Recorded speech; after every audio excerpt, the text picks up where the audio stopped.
नमस्ते बच्चों। चलिए, तो हम लोग को स्टार्ट करना था कौन से टॉपिक से? विमुद्रीकरण, जिसको कहते हैं इंग्लिश में डीमोनेटाइजेशन। तो आप भले ही 1991 की पॉलिसी देखने के लिए नहीं रहे होंगे उस समय, लेकिन आपने डीमोनेटाइजेशन जरूर एक्सपीरियंस किया होगा। हो सकता है आप भी लंबी लंबी लाइनों में लगे हो ठंड में, बैंक की लाइंस में, पैसे जमा कराने के लिए, पैसे निकालने के लिए। तो ये भारत सरकार ने 8 नवंबर 2016 को स्टेप लिया था और उसी समय रात को 8 बजे उन्होंने घोषणा की कि आज से, अभी से 500 और 1000 रुपए के जितने नोट हैं अब वो विमुद्रित हो जाएंगे। अब उनकी वैल्यू नहीं रहेगी, वो किसी काम के नहीं, कुछ बहुत ही बेसिक कुछ चीजें थी या सेवाएं थी जिनके लिए सिर्फ वो अब यूज हो सकते हैं। और जो बाकी के 500 1000 के नोट है वो बिल्कुल बेकार है, कागज समान है, वो किसी काम के नहीं है। तो ये सरकार ने क्यों किया, इसके बहुत सारे पीछे इसके कारण थे। तो कुछ जो मेन कारण थे, एक तो था भ्रष्टाचार को समाप्त करना, भ्रष्टाचार कम करना। दूसरा, आतंकी गतिविधियों में जो बड़े मूल्य के, जो 500 1000 रुपए के नोट है, ये बहुत यूज होते थे, उसको कम करना। और ये जो काला धन रखने वाले लोग थे, काला धन अक्सर लोग कैश में अपने घर में, आपने मूवीज देखी होगी रेड, इस तरह की बहुत सारी मूवीज में आपको दिखाता हूँ ना कि कहाँ का लोग पैसा छुपा छुपा के रखते हैं, दीवारों में चुनवा के, सोफे में, अलमारियों में, बाथरूम में, अलग अलग जगह से बहुत सारे ये जो काला धन छुपा छुपा कर रखते थे। तो अब जब काला धन रखने वाले हैं उनके लिए समस्या हो गई कि या तो वो बैंक में जाकर जो उन्होंने घोषित नहीं की अपनी इनकम, वो इनकम उन्हें घोषित करनी पड़ेगी और उस पर टैक्स पेनाल्टी सब पे करना पड़ेगा। और अगर वो जाके वहां घोषित नहीं करते हैं, अपनी इनकम नहीं दिखाते हैं, तो जो भी पैसे उनके पास 500 1000 के नोट में है वो तो किसी काम के नहीं है, वो तो बेकार हो गए, तो उनका तो करोड़ों का नुकसान हो जाएगा। तो ये कुछ समस्याएं हैं जो काले धन वाले लोगों को जिनका सामना उन्हें करना पड़ा था। तो ये कुछ मेन कारण थे विमुद्रीकरण के। एक बार रीड कर लेते थे। विमुद्रीकरण के उद्देश्य थे भ्रष्टाचार को रोकना, आतंकी गतिविधियों हेतु प्रयुक्त होने वाले उच्च मूल्य वर्ग के नकली नोटों को रोकना, तथा विशेष रूप से जो मेन मुद्दा था वो था काले धन के संचय को रोकना, जो उस आय द्वारा बनाया गया है जो कर अधिकारियों के समक्ष घोषित नहीं की गई। अब देखते हैं डिमोनेटाइजेशन की विशेषताएं क्या थी, क्या क्या हुआ। विमुद्रीकरण को कर प्रशासन उपाय के रूप में देखा गया कि जो लोग कर नहीं देते थे और जो इनकम छुपा के रखी थी, अब उन्हें भी वो इनकम सामने दिखानी पड़ेगी टैक्स अधिकारियों को। क्योंकि अगर वो, या तो उनके पास दो ऑप्शन है, या तो वो सामने दिखा दे और जो भी पेनाल्टी है वो पे करें और बचा वो अपने पास ले जाए, या तो वो जितना उनके पास है वो सब बर्बाद होने दें, वो किसी काम का नहीं। तो जाहिर सी बात है इसमें पहला ऑप्शन थोड़ा सा बेटर है, क्योंकि इसमें आपको कुछ तो मिलेगा। तो ये एक उपाय के रूप में सोचा गया जिससे कि रेवेन्यू भी जनरेट होगा और जो काले धन वाले हैं उनमें उनको जुर्माना भी पे करना पड़ेगा। घोषित आय से उत्पन्न रोकड़ धारिता को नए नोट के बदले तुरंत बैंकों में जमा करा दिया गया, परंतु काला धन रखने वालों को अपनी गैर अभिलेखित संपत्ति की घोषणा करनी पड़ी तथा जुर्माने की दर से कर का भुगतान करना पड़ा। विमुद्रीकरण की व्याख्या सरकार द्वारा किए गए उस उपाय के रूप में की जा सकती है जो यह संकेत है कि अवंचन को लेते समय तक सहन अथवा स्वीकार नहीं किया जाएगा। विमुद्रीकरण से बचतों को भी औपचारिक वित्तीय तंत्र में दिशा मिली। यद्यपि बैंकिंग तंत्र में जमा किए गए अधिकांश रोकड़ निकाल लिया जाना था, परंतु बैंकों द्वारा कुछ नई जमा योजनाएं प्रस्तुत की गई जिनमें कम ब्याज दरों पर आधार ऋण उपलब्ध कराना जारी रखा जाएगा। तो इससे बचत को भी प्रोत्साहन मिला, लोगों ने पैसा बैंक में जमा किया। जाहिर सी बात है उस समय जमा कर रहे थे, लेकिन बाद में तो निकाल ही लिया जाना था। लेकिन बैंक उस समय नई नई स्कीम्स लेके आई, नई नई पॉलिसीज लेके आई, इसमें कम ब्याज दर में आधार ऋण उपलब्ध करा रहे थे। तो ये कुछ चीजें थी जो डिमोनेटाइजेशन से हुई। कम रोकड़ अर्थव्यवस्था का निर्माण विमुद्रीकरण की एक अन्य विशेषता है, अर्थात अधिक बचतों को औपचारिक वित्तीय प्रणाली की ओर दिशा प्रदान करना तथा कर अनुपालन में सुधार करना। अब इससे हुआ कि इससे तो बचत हुई, लोगों ने पैसा बैंक में जमा कराया, और जो भी जो वो अनडिस्क्लोज इनकम थी जो उन्होंने डिस्क्लोज नहीं की थी लोगों ने, वो भी डिस्क्लोज हुई और सरकार को कर मिला। यद्यपि इसके विरुद्ध यह तर्क दिए जाते हैं कि डिजिटल लेन देनों हेतु ग्राहकों द्वारा सेल फोन का इस्तेमाल तथा व्यापारी द्वारा बिक्री केंद्र का मशीनों का इस्तेमाल आवश्यक होता है, जिसके लिए इंटरनेट कनेक्टिविटी जरूरी है। विरोधाभास ये दोष इस समझ से प्रतिभारित हो जाते हैं कि ये लोगों को औपचारिक अर्थव्यवस्था में सहायता करते हैं, जिससे वित्तीय बचत बढ़ती है तथा अवबंधन कम होता है। व्यवसाय एवं उद्योग पर सरकारी नीतियों में परिवर्तन का प्रभाव। अब सरकार की क्या क्या पॉलिसीज थी उस टाइम? उदारीकरण, निजीकरण एवं वैश्वीकरण। तो इसका बहुत प्रभाव पड़ा। उदारीकरण, निजीकरण। उदारीकरण में जो लाइसेंसेस कम कर दिए गए थे, निजीकरण में जो प्राइवेट सेक्टर था उन्हें ज्यादा प्रोत्साहन मिला, उनको ज्यादा काम दिया गया। और जो वैश्वीकरण यानी ग्लोबलाइजेशन, पूरे ग्लोबल लेवल पर बिजनेस को बढ़ाया गया। तो सरकार की नीतियों में परिवर्तन के कारण भारतीय निगमित क्षेत्र के सामने अनेक चुनौतियां भी आई। अब जाहिर सी बात है, जब नए नए चेंजेस किए जाते हैं तो कुछ फायदे होते हैं, कुछ चैलेंजेस होते हैं। तो ये क्या चैलेंजेस हैं जो फेस करने पड़े या फेस करने पड़ेंगे? सबसे पहले वैसे देखिए तो जो चैलेंजेस है ये एक तरह से अच्छे भी हैं। प्रतियोगिता में वृद्धि। आज जब औद्योगिक लाइसेंस के नियमों में परिवर्तन एवं विदेशी फर्मों के प्रवेश के परिणाम स्वरूप भारतीय फर्मों के लिए प्रतियोगिता में वृद्धि हुई। अब पहले सिर्फ लिमिटेड, सिर्फ जैसे इंडियन लेवल पर ही जो फर्म्स थी वो आपस में कम्पीट कर रही थी, आपस में कंपटीशन कर रही थी। लेकिन अब जब ग्लोबलाइजेशन हुआ, विदेशों से भी कंपनियां आई, उन्होंने अपनी प्रोडक्शन शुरू किया, उन्होंने अपनी चीजें बेचना शुरू किया, तो एक प्रतियोगिता, एक हेल्दी कंपटीशन डेवलप हुआ। और अच्छे क्वालिटी के प्रोडक्ट्स बनाना, कम कॉस्ट में प्रोडक्ट बनाना, प्राइस कम करना, तो ये सब चीजें हुई। तो इसमें अल्टीमेट फायदा कंज्यूमर का हुआ, ऐसा हम लोग कह सकते हैं। तो सबसे पहले था प्रतियोगिता में वृद्धि। अधिक अपेक्षा रखने वाले ग्राहक। अब जाहिर सी बात है, जब कम प्रोडक्शन, जब कम कंपनीज होंगी तो लिमिटेड प्रोडक्ट्स होंगे, तो जो कस्टमर है उसके पास भी ऑप्शंस कम होंगे कि ये नहीं तो ये लेना पड़ेगा, ये नहीं तो ये लेना पड़ेगा, कुछ दो चार चीजें ही हैं हमारे पास, इनमें से कोई एक लेनी पड़ेगी। लेकिन जब बहुत सारी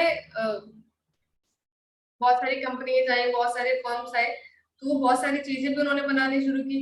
जो ग्राहक है उसके पास बहुत सारे ऑप्शंस अवेलेबल हो गए, तो अब वो चुनाव कर सकता है। अब उसे बहुत सारी जानकारी भी है। बाजार में बढ़ती हुई प्रतियोगिता ग्राहकों को श्रेष्ठ गुणवत्ता वाली वस्तुओं एवं सेवाओं के क्रय में बहुत अधिक चयन करने के अवसर प्रदान करती है। अब आजकल लोगों के पास बहुत सारे ऑप्शन है। अगर एक शॉप में उसे अच्छा सामान नहीं मिल रहा है तो बगल वाली शॉप वाला तैयार बैठा है उसे वही सामान कम रेट में देने के लिए। इतना कंपटीशन है, इतने सारे कॉम्पिटिटर्स हैं, इतने सारे लोग हैं, इतनी सारी कंपनीज, इतनी सारी फर्म्स, इतनी सारी दुकानें हैं। जो ग्राहक है उसके पास बहुत सारे ऑप्शंस हैं, तो अधिक अपेक्षा रखने वाले ग्राहक। अब ग्राहक भी बढ़ गए हैं तो जो लोग हैं, जो बेचने वाले हैं, जो बिजनेसमैन है, उन्हें भी ग्राहक के अपेक्षाओं के लिए तैयार रहना होगा और उनकी अपेक्षाएं पूरी करनी होगी अगर वो बिजनेस में सर्वाइव और प्रॉफिट कमाना चाहते हैं। तो प्रौद्योगिकी पर्यावरण में तेजी से परिवर्तन। प्रतियोगिता में वृद्धि फर्मों को बाजार में टिके रहने एवं बढ़ने के लिए नए नए तरीकों के विकास के लिए बाध्य करती है। नई तकनीक के कारण मशीन, प्रक्रिया, उत्पाद एवं सेवाओं में सुधार संभव हुआ है। तेजी से बदलता प्रौद्योगिक पर्यावरण छोटी फर्मों के सामने कठिन चुनौतियां पैदा करता है। टेक्नोलॉजी बहुत तेजी से बदल रही है, बहुत तेजी से डेवलप हो रही है। तो ऐसे में जो बड़ी बड़ी कंपनीज है उनके लिए हाँ थोड़ा आसान होता है, क्योंकि उनके पास फंड्स होते हैं बहुत सारे। उन्होंने मशीन बदल दी, नई टेक्नोलॉजी अडॉप्ट कर ली, कुछ नया इनोवेशन किया। लेकिन ऐसे में जो छोटी फर्म होती है उनके लिए थोड़ा सा मुश्किल हो जाता है, क्योंकि उनके पास फंड्स की कमी है, टेक्नोलॉजी इंपोर्ट करनी है वो नहीं कर सकते, क्योंकि उनके पास फर्म की कमी है, या उनके पास जो लोग हैं वो इतने नॉलेजेबल नहीं है, या उन्हें इतनी नॉलेज नहीं है। तो इस तरह के बहुत सारे रीजन हो सकते हैं। तो ऐसे केसेस में छोटी जो फर्म होती है उनके सामने चुनौतियां ज्यादा आती हैं एज कम्पेयर टू जो बड़ी फर्म्स होती हैं। परिवर्तन की आवश्यकता। 1991 से पूर्व के युग के नियमों से बंधे पर्यावरण में फर्मों की नीतियां एवं कार्य स्थायी हो सकते थे। उस समय जब 1991 से जो पहले थे उसमें सब नियम कानून से ही चलता था और बहुत ही लिमिटेड था, क्योंकि ग्लोबलाइजेशन में नहीं था, ज्यादातर सेक्टर में प्राइवेट पब्लिक सेक्टर ही था और बहुत सारी चीजों के लिए आपको लाइसेंस लेना पड़ता था। तो वो जो पहले की सिचुएशन थी उसमें स्टेबिलिटी थी कि हाँ कुछ चेंज नहीं हो रहा है, जो चीजें सेम है बस वैसे ही चल रही है। जो पब्लिक सेक्टर की जो कंपनीज है वही बिजनेस कर रही है या वही वो चीजें प्रोड्यूस कर रही हैं, लाइसेंसेस तो सब कुछ सेम था। लेकिन जब 1991 के बाद जो बाजार शक्तियां अधिक उग्र हो गई, परिणाम स्वरूप उद्यमों को अपने प्रचालन में निरंतर संशोधन करना होगा। उसके बाद नए नए चेंजेस होते रहे, टेक्नोलॉजी का चेंज हो रहा है, लोग के बिजनेस करने का तरीका चेंज हो रहा है, प्राइवेटाइजेशन हुआ, निजीकरण हुआ, तो उसके लिए बहुत सारी और कंपनीज आई, ग्लोबलाइजेशन हुआ, तो इस तरह के फिर परिवर्तन की आवश्यकता आ गई, चेंजेस। तो अगर आप सर्वाइवल करना चाहते हैं तो आपको भी चेंज के हिसाब से चलना होगा। मानव संसाधनों के विकास की आवश्यकता, ह्यूमन रिसोर्स सबसे इम्पोर्टेंट फैक्टर है किसी भी बिजनेस के सक्सेस के लिए, कि उसका जो ह्यूमन रिसोर्स है, उसमें जो काम करने के लोग हैं वो बहुत ही काबिल हो और उनका विकास किया जाए, ताकि वो इस काबिल बन सके जिस तरह से टेक्नोलॉजी चेंज हो रही है, जिस तरह से चीजें बदल रही है, वो भी उसी प्रकार अपने आप को ढाल सके। भारतीय उद्यम अपर्याप्त प्रशिक्षित कर्मचारियों के कारण लंबे समय से हानि उठा रहा है। नई बाजार परिस्थितियों की मांग उच्च क्षमतावान एवं अधिक प्रतिबद्ध लोगों की है, इसलिए मानव संसाधन के विकास की आवश्यकता है। अब ये विकास हम लोग कैसे कर सकते हैं? ट्रेनिंग के द्वारा उन्हें ट्रेनिंग दे सकते हैं, उन्हें काम सिखा सकते हैं, उन्हें प्रैक्टिकली काम सिखा सकते हैं, सेमिनार्स करवा सकते हैं। ये बहुत सारी चीजें होती हैं जिनसे हम उन्हें, और कोर्सेज, छोटे छोटे कोर्सेज बना सकते हैं उनकी ट्रेनिंग और डेवलपमेंट के लिए। तो इसलिए मानव संसाधन के विकास की आवश्यकता है।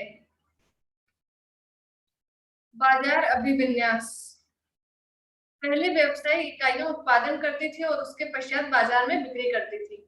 दूसरे शब्दों में उनके कार्य उत्पादक मूलक थे। तेजी से परिवर्तित विश्व में बाजार मूलक स्थिति की ओर से बदलाव है और फर्म पहले बाजार का अध्ययन करते हैं और उनके अनुरूप ही वस्तुओं का उत्पादन करते हैं। तो पहले क्या होता था, पहले लोग सोचते थे कि अच्छा हमें ये सामान बनाना है, तो हम उस हिसाब से रॉ मटेरियल और बाकी सारी चीजें अरेंज करते हैं, प्रोडक्शन करते हैं, और वो सामान या वो माल मार्केट में जाकर बेचाते हैं। अब क्या होता है, लोग पहले मार्केट रिसर्च करते हैं कि मार्केट में किस चीज की डिमांड है, और फिर जिस चीज की डिमांड होती है उस चीज का प्रोडक्शन वो लोग करते हैं। तो ये जो मार्केट रिसर्च की, आजकल मार्केट बहुत तेजी से बदल रहा है, लोगों की कभी कोई पसंद है, कभी कुछ पसंद है, पसंद बहुत जल्दी चेंज हो जाती है। तो अब जो व्यवसाय है वो पहले प्रॉपर एक रिसर्च करते हैं मार्केट में कि आजकल किस चीज का ट्रेंड चल रहा है, आजकल क्या चल रहा है, फिर उस हिसाब से वो लोग प्रोडक्शन करते हैं। जबकि पहले ऐसा होता था कि पहले प्रोडक्शन करते थे, उसके बाद मार्केट में वो किसी तरह बेच देते थे, लेकिन अब पहले मार्केट रिसर्च करते हैं, उसके बाद सामान बनाते हैं। सार्वजनिक क्षेत्र को बजटीय समर्थन का अभाव, पिछले वर्षों में सार्वजनिक क्षेत्र के परिव्यय के वित्तीयन के लिए केंद्रीय सरकार का बजटीय समर्थन कम हुआ है। सार्वजनिक क्षेत्र के उपक्रम ने ये समझा लिया कि यदि इन्हें अस्तित्व में रहना है एवं विकास करना है तो उन्हें और अधिक कुशल होना होगा तथा इस उद्देश्य की प्राप्ति के लिए अपने संसाधन जुटाने होंगे। कुल मिलाकर सरकार की नीतियों में परिवर्तन विशेषतः उदारीकरण, निजीकरण एवं वैश्वीकरण सकारात्मक रहा। अगर ओवरऑल इम्पैक्ट देखें तो ये पॉजिटिव इम्पैक्ट रहा, क्योंकि भारतीय व्यवसाय एवं उद्योग ने नई अर्थव्यवस्था के अनुपालन में भारी स्थिति स्थापन दिखाई। भारतीय उद्यमों ने प्रतियोगिता की चुनौती का सामना करने के लिए युक्तियां विकसित की एवं व्यावसायिक प्रक्रिया एवं पद्धति अपनाई। वह अब अधिक ग्राहक केंद्रित हो गए हैं तथा ग्राहकों से संबंध एवं संतुष्टि में सुधार ला रहे हैं। अब मोस्टली जो बिजनेस है वो सब कस्टमर सेंट्रिक हो गए। अब कस्टमर को ध्यान में रखकर वो सारी चीजें डेवलप करते हैं कि कस्टमर को ऑर्डर करने में आसानी हो, तो वो लोग अपना एक प्रॉपर ऐप बना कर रखते हैं। उसमें अगर कोई उन्हें परेशानी हो तो उसमें चैट ऑप्शन का रखते हैं, कॉल का रखते हैं अगर कोई क्वेरी है उनकी, और बहुत सारी नई नई चीजें, नई नई इनोवेशन हुआ है भारतीय उद्यम में। तो यहाँ पर हमारा खत्म होता है चैप्टर नंबर 3, जिसका नाम था व्यावसायिक पर्यावरण, और चैप्टर अब आपका एंड हो चुका है। इसका लास्ट टॉपिक था विमुद्रीकरण, और हम लोगों ने देखे कि 1991 की पॉलिसी का फाइनल इम्पैक्ट क्या रहा। तो यहाँ से खत्म होता है आपका चैप्टर 3। अभी जो केस स्टडीज दी हुई हैं ब्लू ब्लॉक्स में, तो वो आप एक बार रीड कर लीजिएगा, सिंपल से है। और अब हम लोग को पता चल गया होगा कि व्यावसायिक पर्यावरण का अर्थ क्या है और इसका महत्व क्या है, इसके आयाम क्या क्या है, और भारत में आर्थिक पर्यावरण एवं वाणिज्य तथा उद्योग पर सरकार की नीति के क्या प्रभाव रहे हैं। तो आप एक बार पूरा चैप्टर रीड कर लीजिएगा। अब मिलते हैं हम लोग नेक्स्ट वीडियो में, जिसमें हम लोग स्टार्ट करने वाले हैं chapter number 4। Thank you so much, bye.